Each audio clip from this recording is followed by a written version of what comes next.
Hello. I'm glad to be here. Sorry I'm a few minutes late getting started. I said we'd start at 9 a.m. our time. It's 9:07. So I promise I'm going to give you plenty of time. Today what we want to do, what I want to do, is I want to get to answer your questions. We're going to focus today on the blogging system, the webinar that went out earlier this week. There was probably a lot of questions because frankly, there's only so much we can cover in a single video. So I'm happy to take those questions about our blogging system, about just the process and how you can be more successful.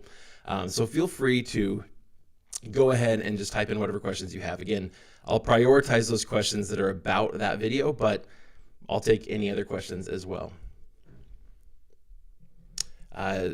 Katerina says there's an echo. Are others of you hearing an echo from me?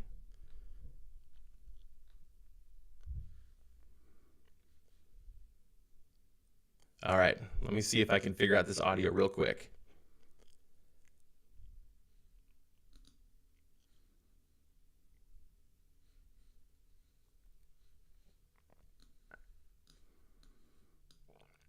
Is that better?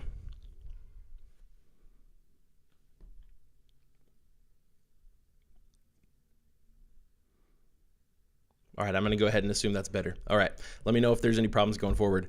There's always something with technology when we go live, especially because I wanted to use OBS to stream because I want to be able to go to my screen and stuff if there are questions that I can answer there. So there we go. Okay, I did. Thanks, Carl. I appreciate having you here. I'm going to go ahead and go. There was a question here. Does hosting play a role in ranking? So, and I've taken this because it's the first question asked, even though it's not necessarily about the blogging system, and I think that's totally fine. Hosting only plays a role in ranking insofar as hosting can limit your ability to serve like content to people. Okay, so if your hosting is like you have bandwidth issues, you run up against the bandwidth limits in your hosting, and so suddenly you get error pages. Like the content cannot be served, then that's obviously going to have an impact in your rankings if that's a regular thing. Likewise, if your hosting is the limitation on your Core Web Vitals scores, that can have an impact on your ranking.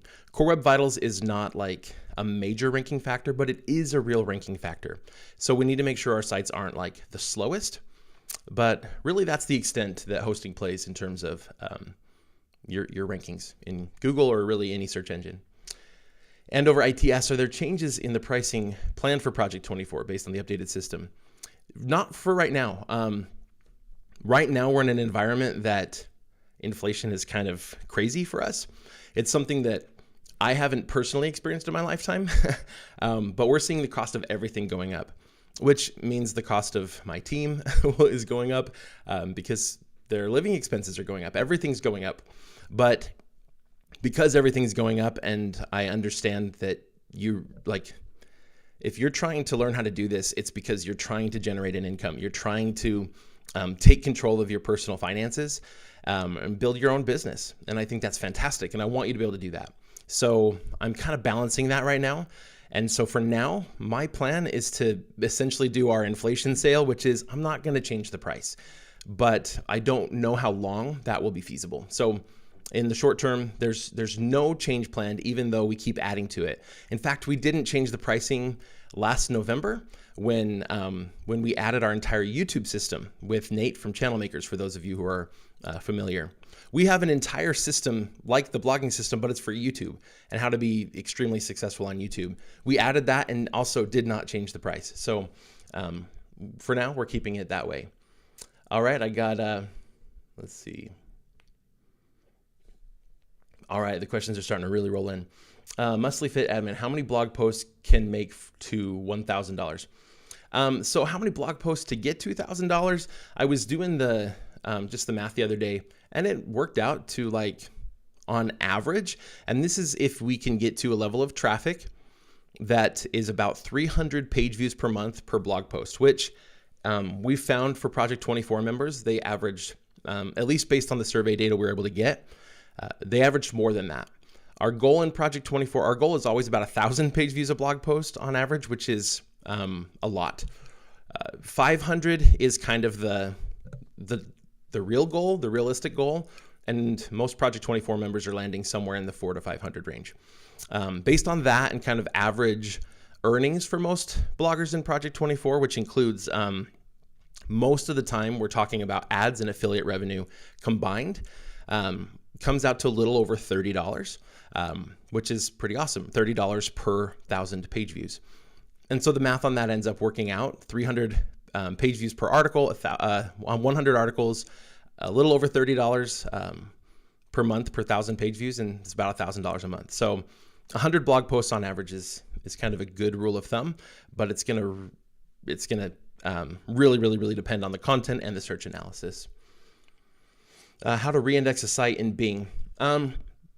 Really, like Bing has their own webmaster tools. I would definitely use that to make the request. Really, Bing, just like Google, is automatically indexing content. I find that they tend to do it faster than Google does. Eyewitness T is here from Boise. So welcome. I love finding that we're like reaching people all over the world, but sometimes it's also kind of cool to find like we reach somebody that's here with us nearby. And it seemed like it took a while for like people around us to find us. It's like we were noticed by a few people just spread out all throughout the world. And so not a whole lot of local people, but now it's starting to pick up. Janet Simmons asks, when I started, I knew nothing and chose a terrible domain name, like actually terrible. Is it worth switching? If it really is terrible, I think it's worth switching. Not necessarily because of its, history or whatever, but like if the name is just terrible, like how are you going to build any sort of brand around this? How are you going to make it feel like an authority at all? And I know with like most people, niche sites are never intended to be authoritative, but I always like to have that in mind in case I decide to really build authority. EAT is becoming more and more important in search and in beating out other content, even if your content is better. And if your domain is something where you're like, how am I ever going to be authoritative with this domain? Yes, go ahead and switch it. The earlier, the better. It's not too terribly hard to do. Just use, make sure that when you're done, that you go and use that. First of all, that you set up your site in Google Search Console beforehand, connect it, and then after you're finished making the change, notify Google through their change of address tool. That'll help sort of speed up that process of reindexing. Let's see. Google have ranking issues with free domains. Okay, this is a good question. I'm assuming we're talking about free domains like, the Blogspot, the WordPress.com type domain names. I do find that they don't tend to do as well, but I think it has less to do with the domain name and a lot more to do with sort of like the content that ends up on the free sites, as well as it has to do with the limitations that those sites have. Like there's just a lot of stuff you can't do. It has to do with people's perception of those domains.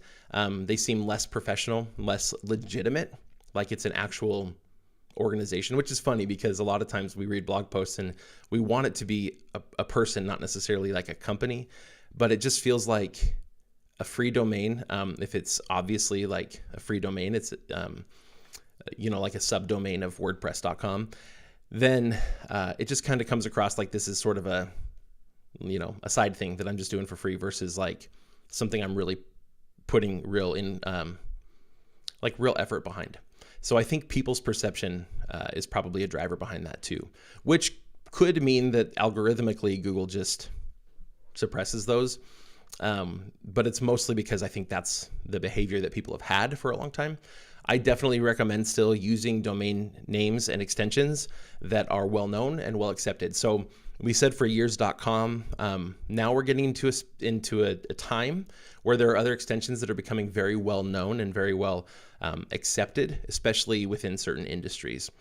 For a lot of things in software technology, .io is totally fine. And so if you're in that space and there's not a good .com available, .io is going to work just fine for you. Rafael Pazos asks, is it really a new blogging system? Seems like it's the same Project 24 as usual. Are you still using the 60 steps? I'm glad you asked this question. So here's what's different. I'm going to see. Let's see, where did it go? All right. Oh, it's on that side. I want to show you guys. I'm going to go ahead and show you around just a little bit. I'll show my screen. So Project 24 itself looks kind of the same as it always did. I mean, we added some new thumbnails for the courses and everything, but where it's changed, the old blogging system originally was based, or the old blogging course was based upon the 60 steps. The 60 steps were initially something that Jim and I created when we created what we call Niche Site School several years ago. And it was literally just like 60 steps in 60 days. We send you an email each day with the step. We developed that further, built it out more, added a lot more instructional content to it. But still, it was the 60 steps when we launched Project 24. So the instruction teaches you how to do it, but the 60 steps were about the actions that we take. So there were 60 lessons. You'll see here the blogging system currently has 75. This number will just change over time because we're going to be adding more and replacing content as needed. But what used to be 60 steps, when we launched our blogging course about a year ago, last May, it turned into about 50, I can't remember the exact number, I think it was 53 lessons. And each one of those lessons was instructive. So the original 60 steps, there were a whole ton of lessons that didn't have any instruction. They were just like, now go write the next blog post. Well, now we have lessons that teach you how to do things and then say, okay, but in this phase, you're going to write 10 response posts. And before you move on to the next phase and get that next instruction, you should write 10 blog posts, 10 response posts. So that's one of the things that changed. So in the blogging course this last time, we added a lot more instruction, and then the steps were just kind of built into the instruction and kind of built into what we showed you. But there are a lot of actions that just didn't have their own separate lesson. With the blogging system, what we've done is we've taken that further. And we've put it into these phases, and that's what the webinar was all about. It's important that you learn the right fundamentals, the right principles and skills to be successful with this. We found over the years that people could follow the 60 steps, but then oftentimes would end up kind of lost when they were done. They're like, okay, now what? And we say, well, now you need to write some response posts and some staple posts, whatever the right balance is for your content. Hopefully you know that by now. And many people didn't. And it's because they never had to learn. Every single step was outlined perfectly for them until that point. We had other instructional content about how to revamp your content with our Battleship audit. We had a whole course about EAT and how to build that. But again, kind of when to implement that, like at what stage, was never explicitly stated. And so what we've done this time is we've got these different phases.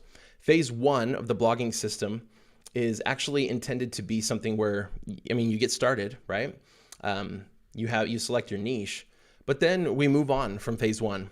And after each phase, and in the later phases that last longer, oftentimes throughout the phase, you're going to come back every now and then to some of these lessons about sort of how we reevaluate or review our own site. And so we call it the compass phase because it's an opportunity to come back and sort of get redirection, reevaluate things, and determine if you're going the right direction with your website. So this is one we actually come back to. And then in phase 2 is the starter phase. Phase 2 and 3 are going to look a lot like kind of an update of what we had in the blogging course. So we're going to walk you through step-by-step building a site. We're going to teach you search analysis. We're going to teach you how to write a response post, how to do answer targets. We have a whole course on answer targets and the different types and how to win Google snippets through those. It's all sort of built in. It's all part of phase 2. And there's a lot in phase 2, a whole bunch of lessons. That's all phase 2 right there. So by the end of that, you're going to know how to do search analysis. You're going to be really good at response posts. You're going to know how to write answer targets, and you're going to have written at least 10 response posts. And then in phase 3, you're going to kind of move on to the next step. We're going to start talking about topical authority. That's something we never covered before in the blogging course. We're going to talk more about interlinking. We're going to finish getting our website really set up. We're going to learn some more SEO stuff. And then one of the things that we had wrong, not wrong, but it's something that happens a lot with teaching, with instruction, is I'll go ahead and switch back to the camera so you guys can see me while I talk to you. Anyway, one of the things that a lot of times is done wrong, I would say, in teaching is that you teach a principle and then you move on. And that's it. We never readdress it. We never come back. And that's not very effective. When I was in college or at the university, it was interesting. I studied chemical engineering, and one of the things that was kind of a joke was we have to take like 5 thermodynamics classes before we really know what it is and how it works. And that was only kind of a joke, right? Because we had to take a physical chemistry class that taught a lot of thermodynamics. We had to take a thermodynamics class that was all about thermodynamics. We had to take a heat transfer class, which is about thermodynamics. We had to take a separations class, which was also about thermodynamics. I mean, in the end, like, we had learned some of the same principles numerous times, but also from different angles. And so by the time we graduated, we had a pretty good grasp of thermodynamics. And then the people that go get advanced degrees, they really learn even more about what thermodynamics is and how it works, right? It's a really complicated scientific principle that most people know very little about. Search analysis is kind of like the blogging version of that. Search analysis is a skill that you get better at as you do it. But if we try to teach you everything we know about search analysis at the very beginning, then it's just like drinking from a fire hose. You can't do it very effectively. So what we've done is this time around in phase 2, you learn all the basics of how to do search analysis. You can do it effectively there. Really, it's like the main principles we've always taught before of search analysis. But now in each phase after that, there's another lesson on search analysis that sort of takes it a step further, that gives you some other techniques. So anyway, I think that's a really good question, because in some ways we can look at this and say, how is this different? All we've done is kind of grouped lessons together and added some more. But really what we've done is we've built it out into this phased system. So the idea is that we master these principles in this phase. We do a certain number of things within that phase, like a certain number of blog posts written, etc. And then we move on.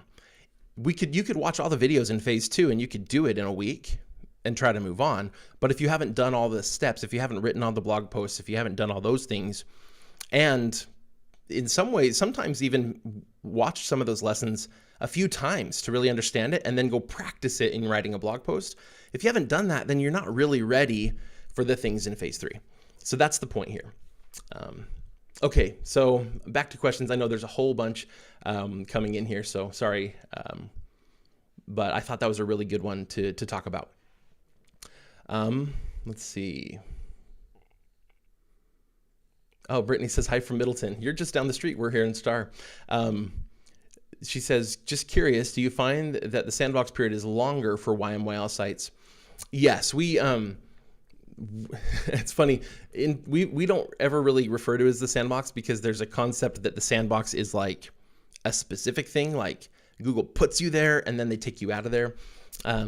It's more like there's just a period of time where there's not trust established yet. And so the algorithm isn't picking it up.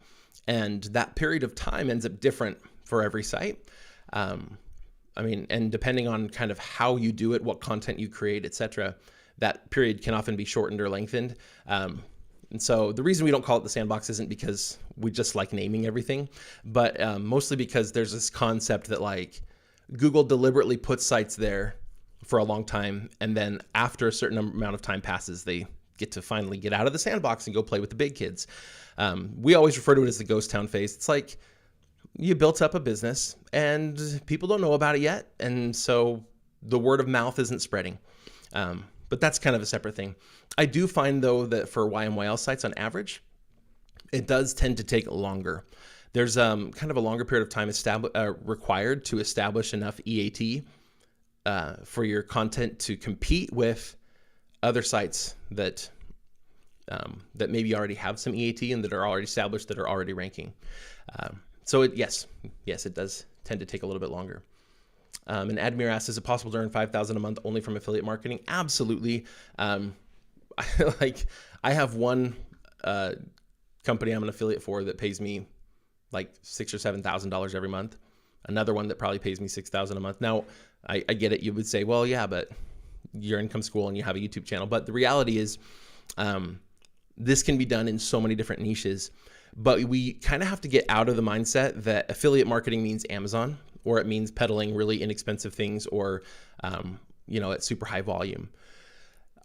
We find that oftentimes a website that maybe even has just 2 or 3 things that it recommends throughout the site regularly, but not in every post, clearly. But those things are valuable, really kind of high ticket items with a good affiliate program. Those kind of sites tend to do really well with affiliate marketing. And so you can have a whole ton of really good informative content throughout your website that's not intended necessarily to sell, but through interlinking, directing people to other helpful pieces of content, we can end up getting a lot of people to those articles that are well monetized with those affiliate links. You can also use your email list to sell those products. That gives you an opportunity to warm people up a lot more. So we use informative content to drive people to an email list. There's some sort of lead magnet. And then we now have an email list of people who we can warm up, who will develop a certain level of trust for us. If you also only have like a few higher ticket affiliate products, it's a lot easier to make some videos, and video content establishes a lot more trust with the audience than just written content. If somebody writes an article about a product, whether it's a software product or a physical one or whatever, people are really skeptical today because for the most part, a lot of bloggers for years have been writing reviews of products they've never even used. And so if you have video content, you're going to establish that much higher level of trust. We find that absolutely to be the case with selling our own info products. But so if you only have a few big affiliate products, it's a lot easier to make a few videos that you can embed in articles on your site where it's relevant, and that's going to help drive more affiliate sales as well. Okay. I'm asked, why are you guys not using web stories? Frankly, it's a matter of time and prioritization. It's funny. I get asked a lot, like, why aren't you doing this? Why aren't you doing that? I think web stories are a good idea. I don't frankly see them a lot when I'm using Google. Web stories don't show up a lot, nearly as much for me as video. I think video is an extremely valuable form of content, but I think web stories certainly have opportunity, but it's just not something that's been the priority. So I played around with them when Google first came out with their WordPress plugin. We made a video about it. That video did really well. The few web stories we made are fine. They're out there, but we just haven't prioritized it. And a lot of our written content right now is written by our team of writers, and we haven't trained them on creating that form of content. I think we could, if we see that there's a high value in it. But again, like in my own use of Google, I'm just not seeing them. I'm not hearing much about them. So if there's not a lot of buzz around them, if people aren't seeing them a lot, and maybe they are, maybe I'm just not. But anyway, it just hasn't been one of the top priorities over the last couple of years. You said in your last video that Curry Day now comes in the 2nd month, but you used to say it comes in 7th month. So has the sandbox system of Google for new sites changed? Not necessarily, but we have a lot of members who are within a couple of months starting to earn their first few dollars. And so one of the things that's happened is as people are writing articles writing answer targets and winning snippets, we find you can win a snippet a lot faster than you can rank an article. So on a brand new site, we have people with a 2-month-old site ranking #1 in Google because they want a snippet because they wrote the best answer target. And so we're driving traffic to websites sooner. And to get to Curry Day, it doesn't take a lot. We just need to get enough traffic that we can monetize it with ads or some affiliates. And so it doesn't necessarily come in month 2.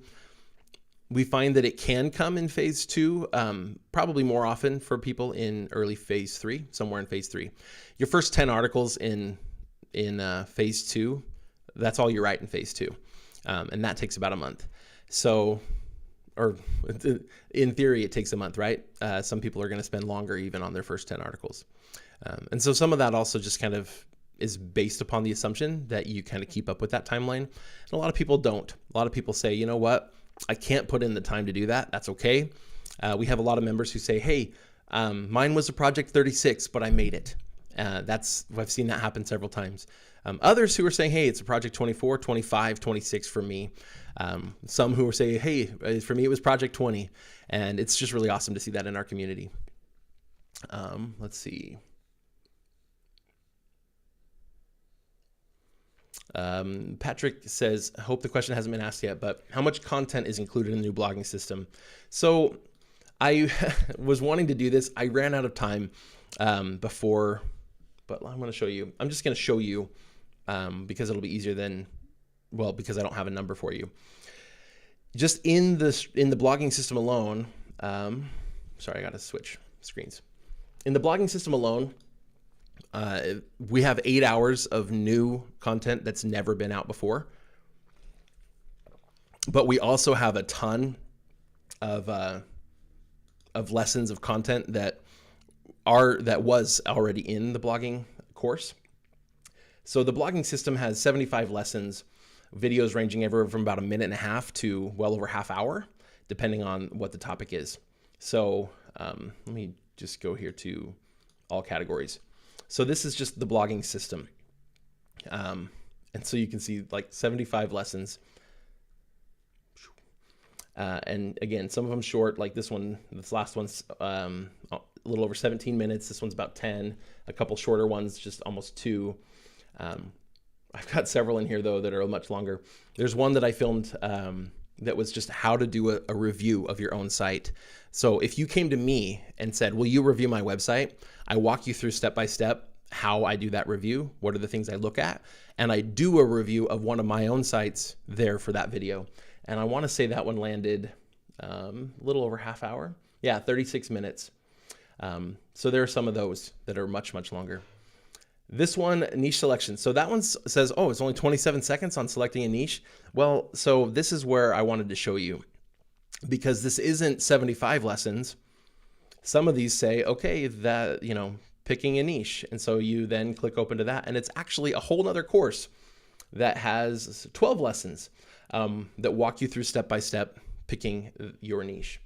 There are a few others like that. We have a course on answer targets that just goes through all of the different types of snippets that Google has and how to win them and why.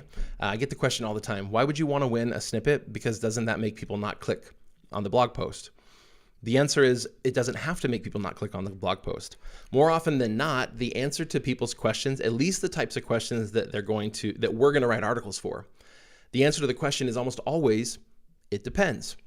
And so we're not going to write a snippet that says it depends. In the snippet, we're going to write a straightforward answer. If somebody asks, for example, what is the range, like fuel range of, I shouldn't say fuel range. What is the range of an electric motorcycle?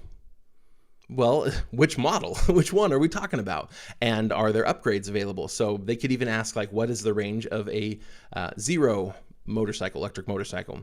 They could even ask about a specific model. But the answer is still going to be it depends, because there are usually upgrade options, there are modular batteries you can add, etc., right? And so what I'm going to do in this snippet is I'm going to answer the question truthfully, right? I'm going to say the range of a zero motorcycle is anywhere from 50 miles up to about 150 miles. Most of them, the base models typically land around 90 miles or whatever. Then I'm going to say, but, some sort of segue that basically says, but let me show you the options that impact what the different ranges can be. And so then throughout the article, I'm going to talk about the different models, what their range is. I might even have a table that spells this out. Well, if I'm somebody who wants to know about this, if I just want to know, like, tell me about what the range is, then okay, you've answered my question. But if I have any further desire to know more, I'm actually considering buying one, then I want to know some more of the details. So I'm going to go to the blog post. And so for the most part, we're not going to write the kinds of articles that you can answer the question in a sentence or two. We're going to write the kinds of articles that it's almost always there's more to the answer. And so winning snippets ends up being a really good thing because it gets your content to the very top. You rank very quickly to the very top, bypassing numerous other articles, and your content gets kind of highlighted and featured at the very top, above the people also ask, oftentimes above all the ads. We're seeing the first page of Google filled with paid results. It's crazy. I think that's one of the biggest drivers of traffic decline for people with this algorithm update, by the way, is now we're seeing so many more ads that we're just getting pushed further down. At least for now. It could be that Google just needs to make up a little bit more money in this quarter, and then maybe it'll go back to normal. Anyway, so that's kind of a tangent. So we have a whole course on that, on winning snippets with answer targets. We have a whole course on EAT, how to build that. We have all of this stuff is built into the blogging system. We tell you exactly when it's time to go do those things. We have a course on our Battleship audit, which is how you go and analyze where your content, where it ranks, how much traffic it gets, and determine if maybe we should go back and revamp that content, if we should just abandon that article, just leave it out there, but it's not an article we're going to worry about in the future, whether we should update blog posts, that sort of thing. So we have all of that for the blogging system. Then we have similar stuff for YouTube. We're going to teach exactly how to start a YouTube channel, how to grow it like crazy, how to use it to generate a great income. Most YouTubers don't realize, they don't come from the same background that we bloggers do. And so most YouTubers aren't thinking affiliate marketing, info products. They're thinking, I want to get monetized. Maybe I can get some sponsorships, which is great. Sponsorships are great for YouTube, but it's just not the only option. And so we teach all of that stuff in our YouTube system as well. So both of those are included. And then we have lots of other resources. We have our community. We keep a database of affiliate programs that Project 24 members have joined that are really successful. I'll go to that real quick because I like this. Within a lot of these, if you click on them, members have even rated them in many cases. So the Income School affiliate program, AWIN just as a platform, right? Some of these are just platforms, but what's been the Project 24 member rating? A lot of this information here is provided by Project 24 members who found that affiliate program. These are the general ones, so that's why they're all big ones that you've probably already heard of. But there are some really good ones that are more niche specific: art, business, hobby, gaming, home, parenting, fitness, health. It just keeps going. And again, these are all ones that have been submitted by members as good programs that they've been a part of. We have our glossary, recommended tools. The book Work Energy that Jim wrote is available just for audio, just to listen to for Project 24 members. Our community, we have our masterminds. I really like this a lot. We have our podcast as well, by the way. We do 6 of them a month, 3 in blogging and 3 in YouTube. But we also do these, we call them masterminds. They're kind of more like group sessions, sometimes webinars, where we talk about various topics and members get together. This is all just included as part of Project 24. So we're trying to provide all the resources we can. All right, back to the questions. Let me switch back.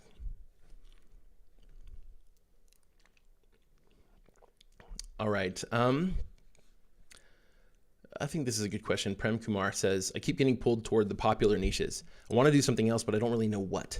So how do you overcome that? We get pulled toward the popular niches because that's what we've seen work. And so that's what's at the forefront of our mind. It's the availability bias, right? We're going to be more inclined to think about the things that we've seen before. And so really what we have to do almost is take a step back away from blogging and just think about what are the things that I know something about, what are the things I just have interest in without blogging in mind.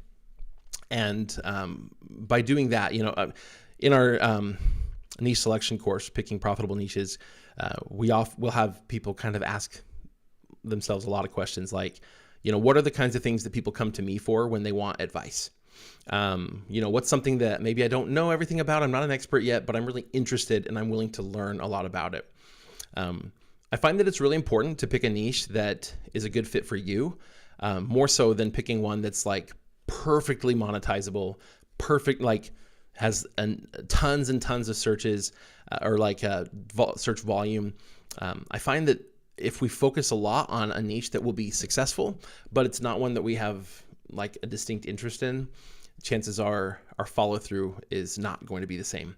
And so I actually find it's more beneficial to pick a niche that you're going to have some interest in, because you're going to be more likely to want to work on it, even when you're writing content and you don't have anybody reading it yet. That ghost town phase can be one of the biggest hurdles in blogging. And it's awesome because it's also because it's a hurdle, it's a barrier to entry. And so we have a lot of people who are trying to shortcut it. And so they're creating crummy content, or they're just giving up altogether, which helps make it so that we can be more successful, because not everybody in the world is blogging, which is awesome. Asking if I can do more site reviews in the future. Sure, I'd be happy to do more site reviews on the YouTube channel here. Caesar94USC says, I'm a Project 24 member and I would like for my site to be reviewed. I wasn't sure if I should post it in the community or that service is not available. So we don't currently have like one-on-one site reviews in Project 24 as a service. It's something I'd like to be able to offer. It's just we still are a pretty small team, and so our time ends up being really limited. I work a ton. I'm always working. So we have some members who are really great and are willing to give feedback all the time.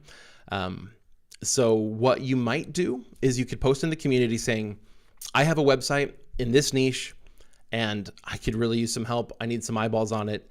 If you're willing to look it over, would you please send me a private message in the community? We have members who are really leery about posting their site publicly, even within our community. It's kind of something that just in this industry, people are leery about it, and understandably so. We've seen people's content just get completely swiped and posted on somebody else's website, which is ridiculous. I don't know why people keep doing that, but it is what it is. But what I find though is we can do that. We can post those questions. I also find that if you go with a specific question in mind, maybe there's a specific blog post and you want to ask about a specific aspect of that blog post, you're going to get a lot more feedback than if we just say, will you guys look at my site? It's a big commitment to take the time to do a full site review for someone. But if somebody asks a specific question and I can go you can link to a specific blog post and I can look it over and give you feedback on a few things. I mean, what we find is numerous people within the community willing to do that. People who have been very successful at this already. I'm participating in the community. Everybody at Income School is participating in the community. And so oftentimes you'll get us looking at your site too with that kind of a post. I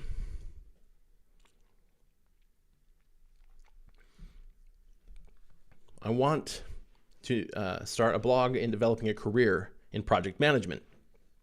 What search can I do to see if this is worth pursuing, and what should I look out for?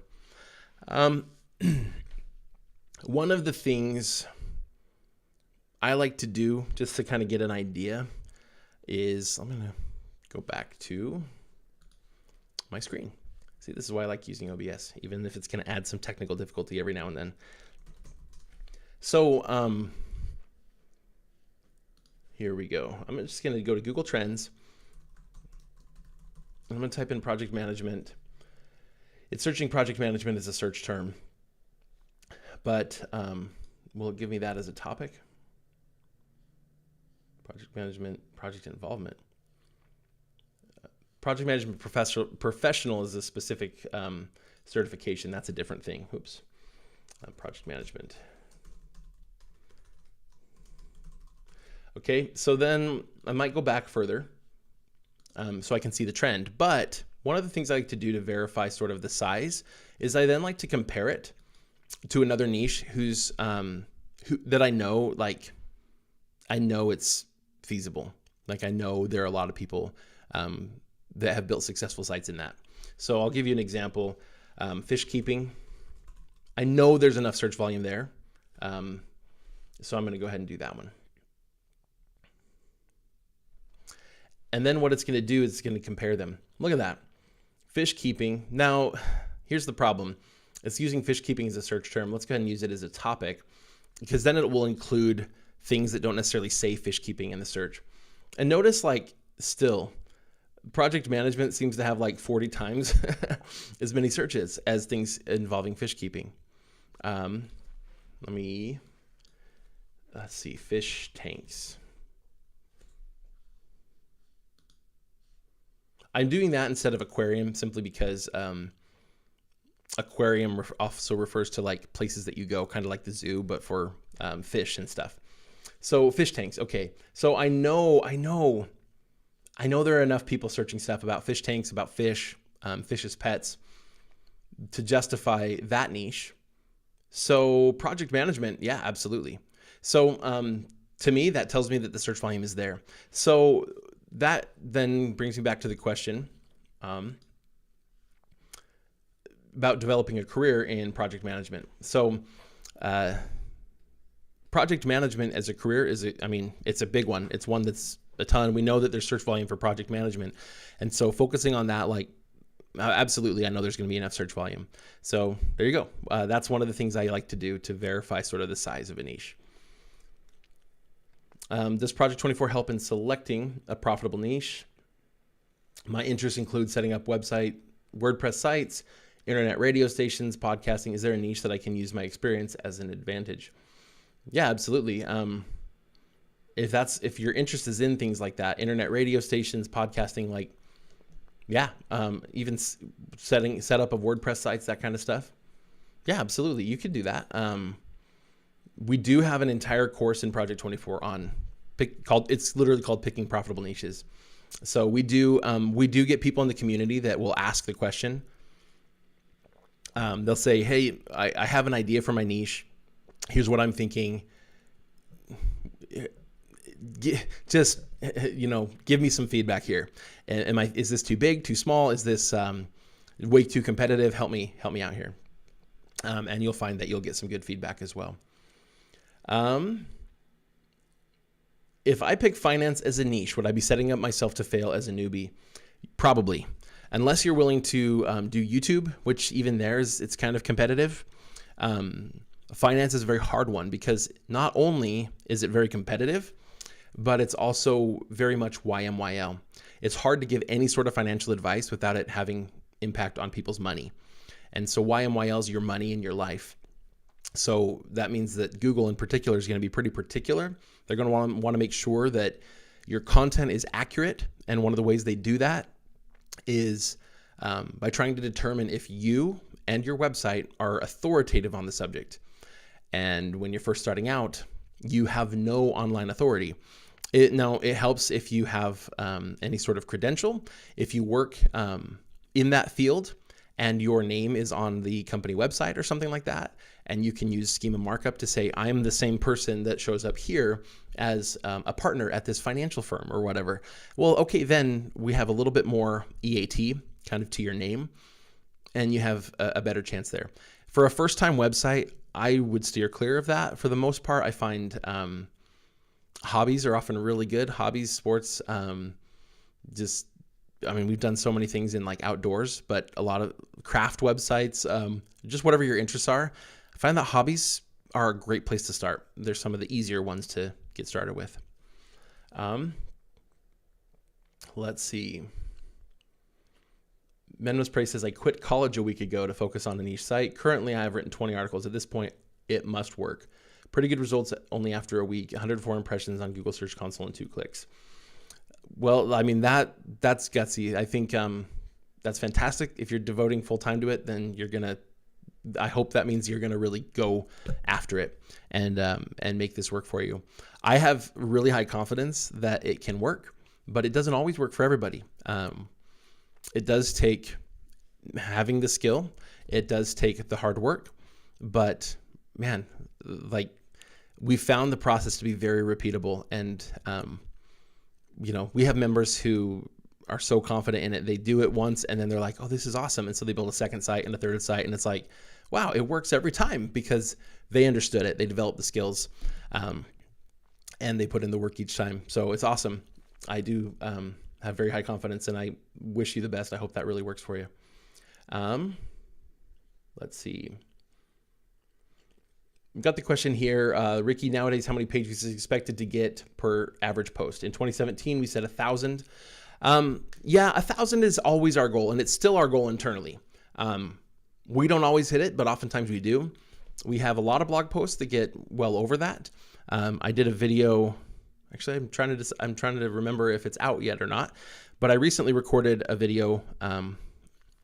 Actually, it might have been for Project 24. I've done so many videos for this blogging system too, where I was looking at Cook for Folks. And on that site, we have, I think, like 5 articles that have over 3,000 page views every single month. But we have a lot of articles on that website, and there are quite a few of them that don't do near that. So it's kind of just spreads out. And so for Project 24, if a member were to hit 500 page views per article on average, it's an average. You're never going to hit it every time. I would say they're doing a good job, a really good job. I mentioned earlier, we found the number in a survey that we did. We found the number landed more like between 400 and 500 was the average for Project 24 members, which I think is still quite good. If you hit 300 and you hit kind of an average earnings, for at least for a Project 24 member, then 100 blog posts would get you to about $1,000 a month. But we find that the further along you get, the better you get at search analysis and at content writing. And oftentimes the number of page views per article tends to go up. Soap School says, I want to add a blog to my website, but it's not on WordPress. Will it impact me if I have a blog on a subdomain? No, I think that's just fine. In fact, it's pretty common for people with like e-commerce sites and stuff, or other business websites where the website is for their business that they have. Then it's not uncommon for the blog to be on a subdomain. It's going to be just fine. Yeah, I don't see any reason why that wouldn't work. I mean, you're probably going to end up wanting to drive traffic from the blog to other parts of the website. And so that interlinking and stuff will help as well. Let's see. Yes, Zachariah Chana, I'm glad you asked this question. Your opinion on full Black Hat AI generated content and auto blogs, a waste of time? Yes, it is a huge waste of time. Can they work in the short term? They absolutely can. Will they get figured out? They absolutely will.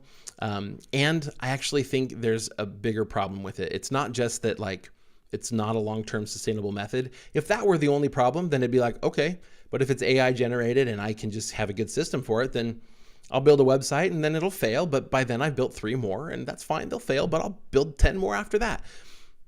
The problem is you're destroying the industry by doing that. People's the credibility that bloggers have with normal everyday people has been on the decline. And I don't want to say that like to scare everybody, like, oh no, I should stop blogging, because it's still like good content is still actually driving a ton of traffic. Like I said, I mean, on Cook for Folks, we're getting a lot of traffic. It's really good. But what's happening is there are a lot of people who know that, oh, if I go to a blog, I'm going to get a product review from somebody who's never touched it. And now it's even worse. I'm going to get a product review written by a computer. How is that helpful, right? And so anyway, because people are realizing this, they're seeking out their information elsewhere. Google is giving more and more preference to video. I think there's a couple reasons for that. One is because you can't fake it the same way you can on a blog. There's the black hat stuff. There's not a real equivalent for that on YouTube. It's just totally different. But also because Google owns YouTube, and if they can keep people on their platforms, then they make more ad revenue. So there's that too. So I think video content is going to be really valuable going forward, but blog content is still really effective, still makes great money. But man, the more that we erode people's trust in what we write, the more this whole industry is going to just fall apart. And so people that are focused on this AI generated crummy content, they're just going to erode that trust even faster. And, at some point, it's just going to make it harder and harder and harder to make any money. So yes, you can make a little money in the short term with crummy content written by a computer, but how long is that going to last? Plus, Google's just going to get better at it. It's just they're going to get better and better and better at identifying it right off the bat. So I don't know how long it's gonna last that people will, or that Google will actually ever give any credibility to that kind of content. Let's see.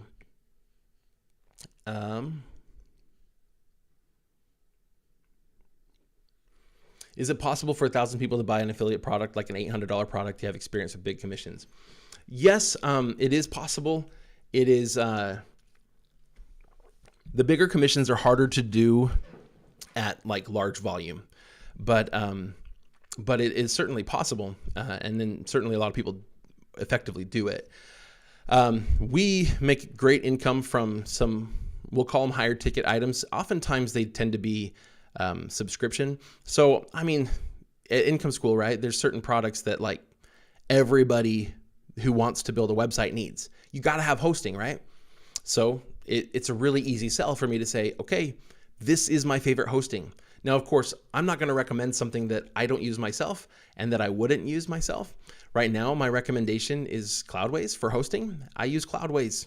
I use it on boatloads of sites because it's really good. It works really well for me. And for the price, I haven't found anything better, even close to better. So that's an easy sell for me, but I get a great commission from it, right? And you could say, well, that's not a high ticket item. Yeah, but it's a high payout item. Hosting, WordPress hosting or website hosting is one of those where it's not too hard to earn $100 sale commission. And so I don't need to sell $1,000 product because it's a subscription. So even though people are only paying like $10 a month, Cloudways will pay me $100. So there I am exposing myself, right? As someone who earns affiliate commissions. Of course, I earn affiliate commissions. If I didn't practice affiliate marketing, I wouldn't be a very good teacher of it. But there are lots of things like that. There was a member who, he talks about this in an interview we did with him several years ago. But his item was not a high ticket item, but it was a very high volume item. And he was able to negotiate, because it was a digital product, an information product, he was able to negotiate a 90% commission. So even though it was an inexpensive product, his payout was relatively high. Whereas if he were to recommend an ebook on Amazon, he'd make 50 cents, but instead he makes like $9 with each one. So that's something to look for. It's not necessarily that we want to push just super high priced items, but we want to look for things that have good commissions. Also, I just find it's way easier to sell products that we actually would want to recommend.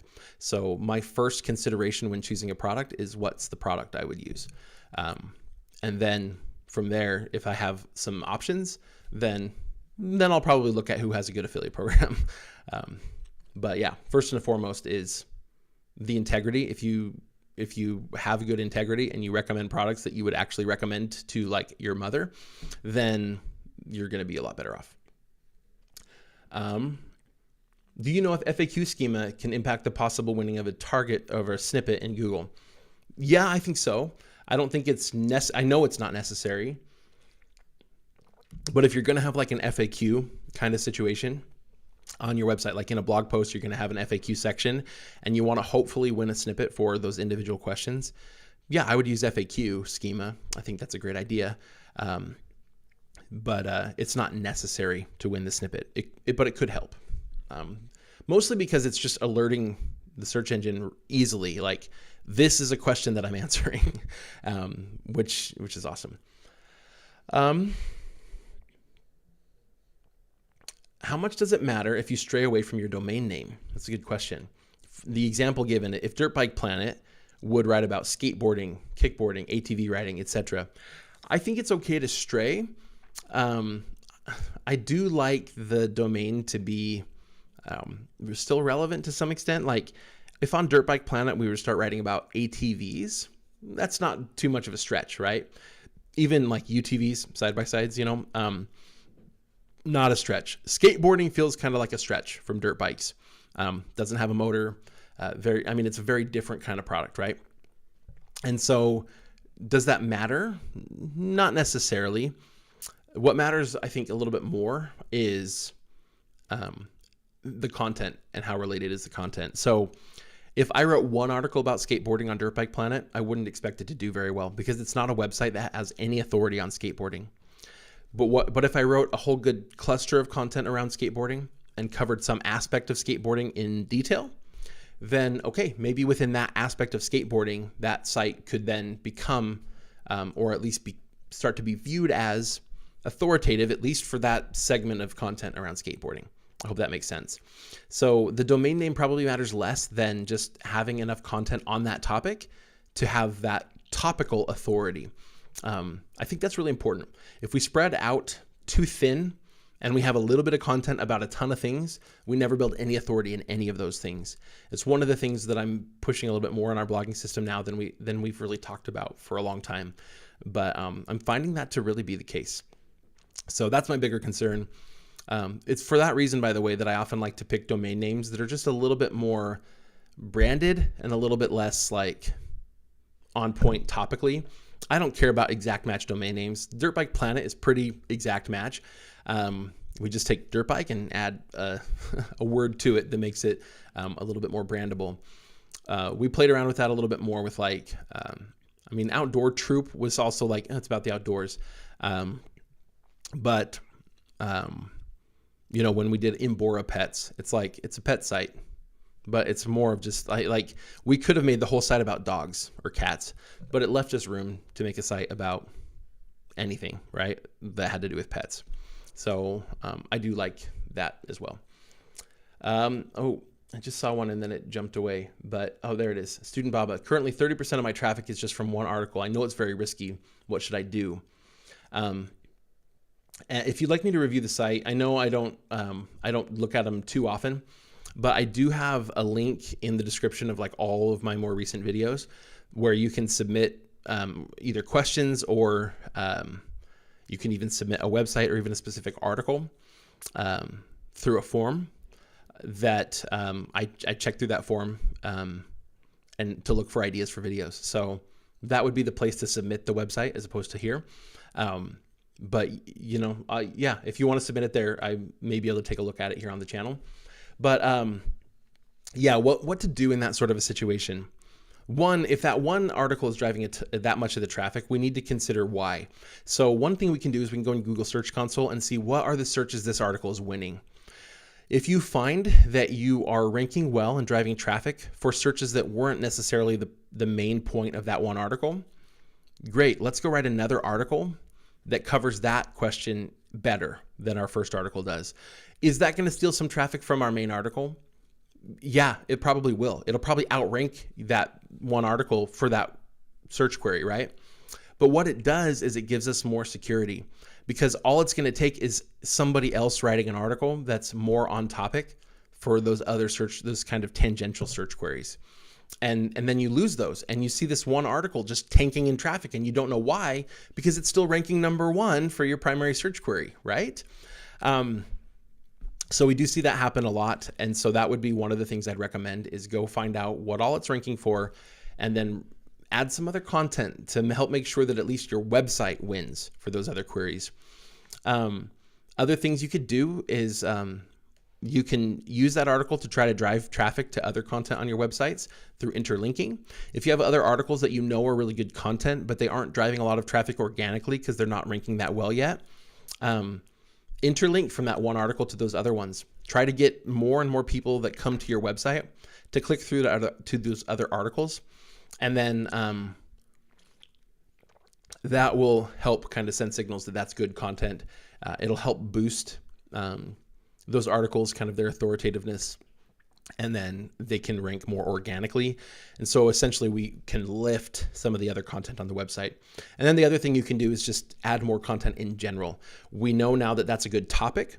So can we build out kind of a cluster of articles around that topic that cover different angles, different aspects of it than even that one article covers to help, because we just know that there's a lot of volume around that topic. And so now you end up with a whole cluster of content driving traffic around that whole topic. And so hopefully that's substantially even more traffic, but now it's also spread out across all of the articles in that cluster of content. All right, let's see.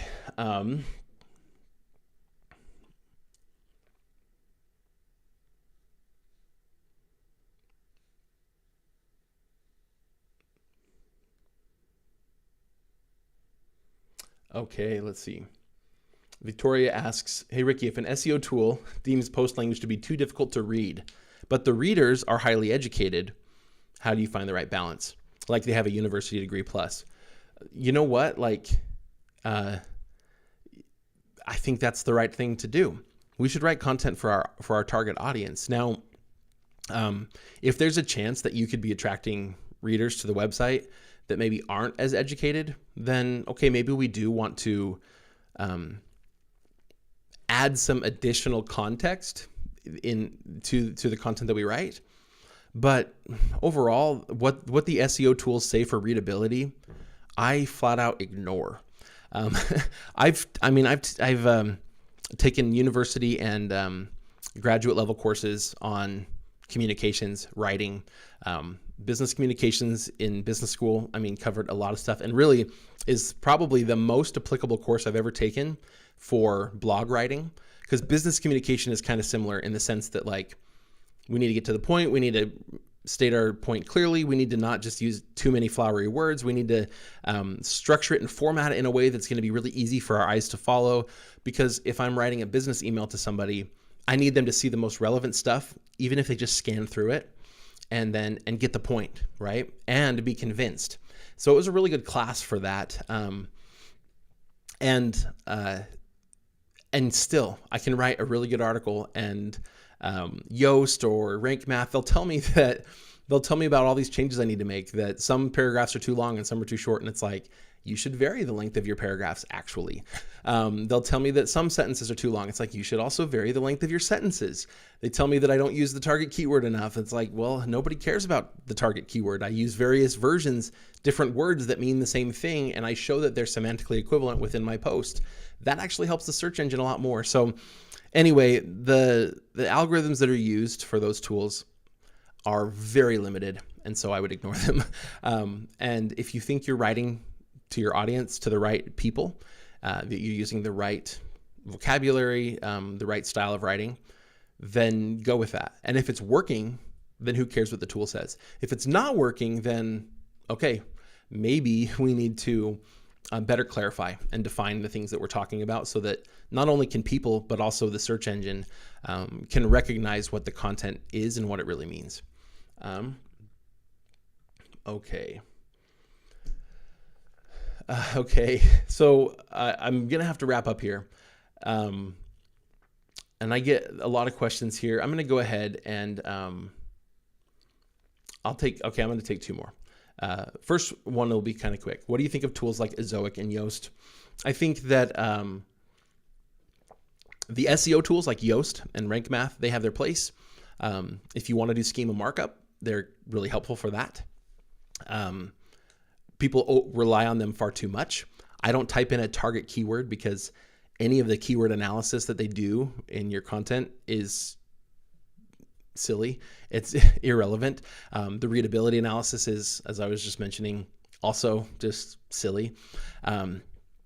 But if I want my search, if I want to show up in search with certain things, like I do or I don't want the name of my website to show up at the end of all my headlines. If I do or I don't want just certain information to be passed to the search engine.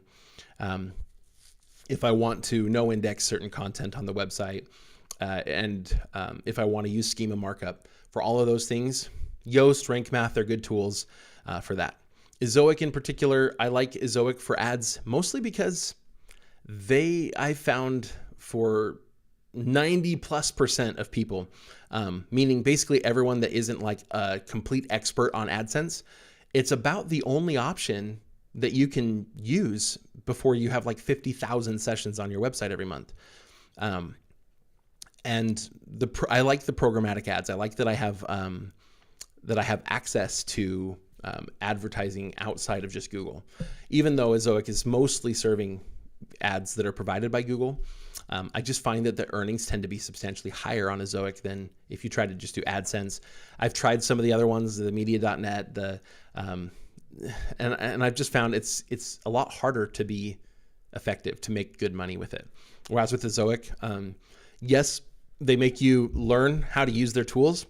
They also make you take a test to make sure you learn how to use the tools. They do that because they don't make almost any money from small websites. Really, they used to require you to have 10,000 visits a month on your website before you could use their tools. We convinced them to change that a few years ago. We met with them and said, people need to start earning money earlier so that they stay motivated. So now they don't have a bottom limit. But because of that, and they're not making like almost any money from you at that level, they can't dedicate tons of resources to helping a whole bunch of beginners. And so they make you learn how to use the tools first and then take a test. And if you pass it, then great, you can go set up Ezoic. I can set up a website on Ezoic in a few minutes. It's not that hard, but it is confusing the first time through if you don't know what you're doing and if you don't use all the resources they make available to you to learn. So that's one of the biggest complaints I hear with Ezoic. I think it's a great opportunity because I think it is fantastic that they've enabled bloggers to start earning an income much sooner. For programmatic ads, I also really like Mediavine. It's fantastic. They've got some really neat tools. They have something coming out that will be, I think, pretty helpful, but that you won't have to be a Mediavine. You won't have to have Mediavine ads to be able to use. So that's pretty awesome. I think they're a great company, really good people. But again, your website has to get bigger before you can move on to Mediavine. Just that's the way their business model works. So I think those tools are great when used in the right ways. And then I have several questions here around, I'm in like India or in another country where ad rates are really low, or I'm not a native English speaker. What do I do? So, Admir, you're asking, English isn't your native language. Do you start a blog in English and use Google Translate to write your articles while you're learning English? This kind of ties into the other question as well of like, I'm in a third world country, ad rates here are really low. How do I target a more valuable audience for ads? So what this comes down to is we need to decide who we want our audience to be, and feasibly, like, who can we make an audience out of? So one of the hardest things isn't as much the language as it is like understanding culture, understanding the kinds of things that somebody in the first world countries are going to search, making sure that we do good search analysis. So in doing search analysis, I mean, if you're not going to pay a bunch of money for a keyword tool that's going to mimic, it's going to give you searches based upon what, people are searching in the US or wherever. One of the best things you could probably do is for your search analysis, try to use a VPN and basically use Google, but as using an IP address in the US or the UK or Canada or something like that. That can help.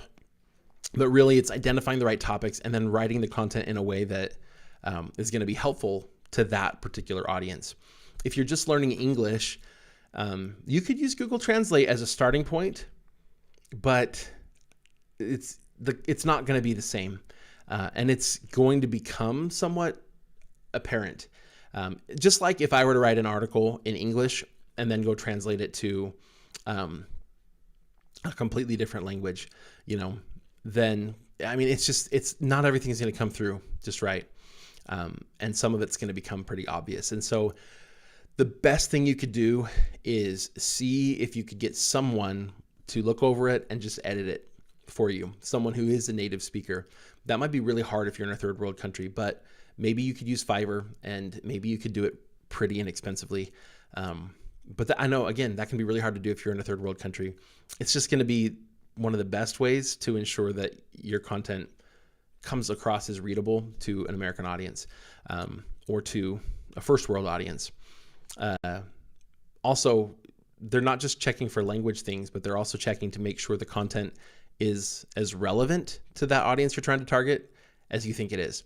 If it's not really relevant to them, it's going to be hard for your content to rank. The good news is For most of you who are in like third world countries, you know, it doesn't take nearly the same level of success with blogging to be able to earn a great income. So, you know, for us, we got to be able to earn $4,000, $5,000, $6,000 a month to replace a normal job here. And that's usually not the case in a third world country.